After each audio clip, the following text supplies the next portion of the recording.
I'm going to show you guys how to play Passionfruit by Drake on the guitar.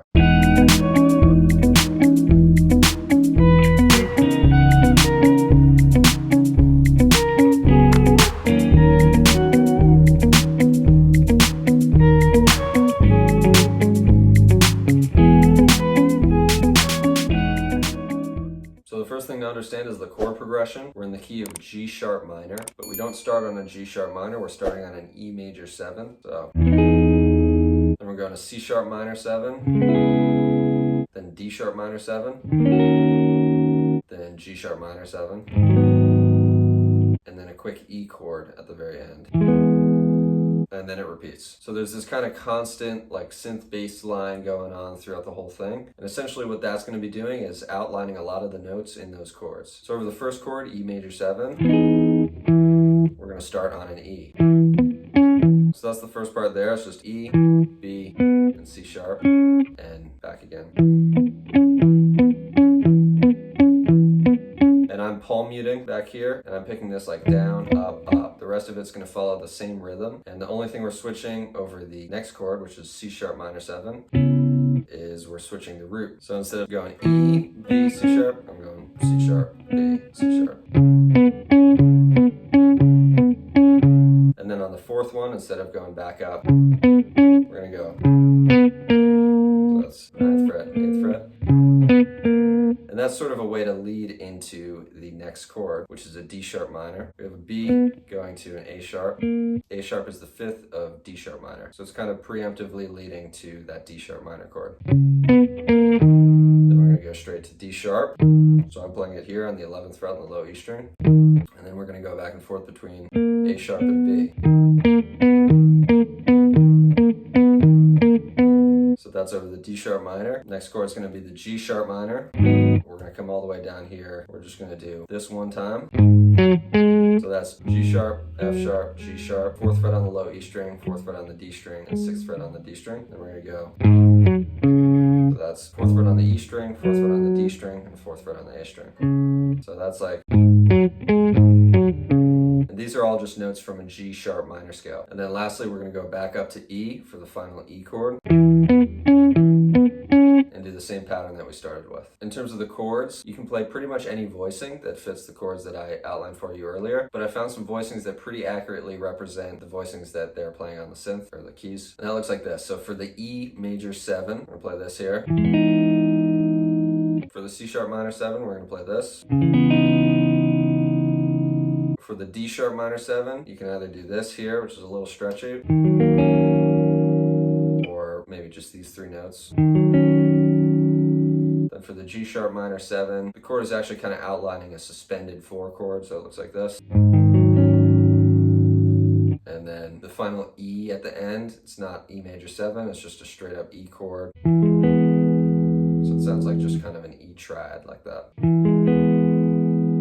So I did a cover of this a long time ago on TikTok, and I played all those chords just on the downbeat, but there's actually more of a rhythm to it, and there are also 2 passing chords that I haven't showed you. So the first chord, the E major 7, is going to be on the downbeat, so on beat 1 of the measure.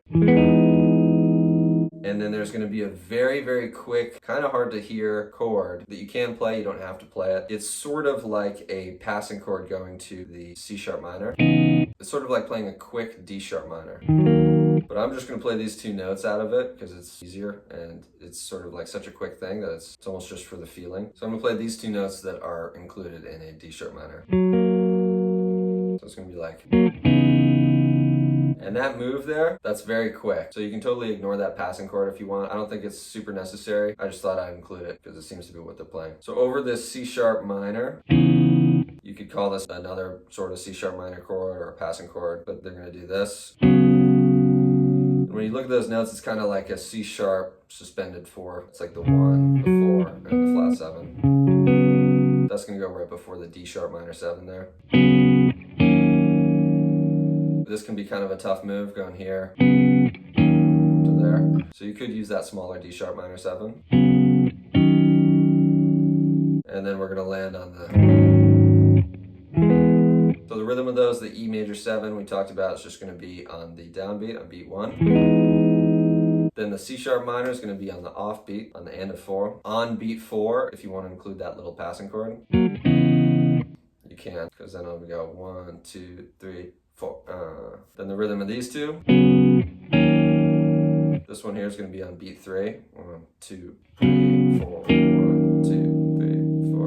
And then this one is on the end of 4. And then the last two chords are just on the downbeat. So we have 1, 2, 3, 4. 1, 2, 3, 4. And then the lead part, we're just going to be using notes from G sharp minor. So I'm using the EHX Pog 2 pedal. It's like an octave generator. And what I'm doing is I'm adding in that higher octave, cutting some of the high frequencies. And then also on the pedal, you can increase the attack time. So it kind of swells in a little bit. And then I have a little bit of detuning on it as well. Basically, I'm just trying to replicate that sort of like strings patch that they're using for the lead. So it sounds like this.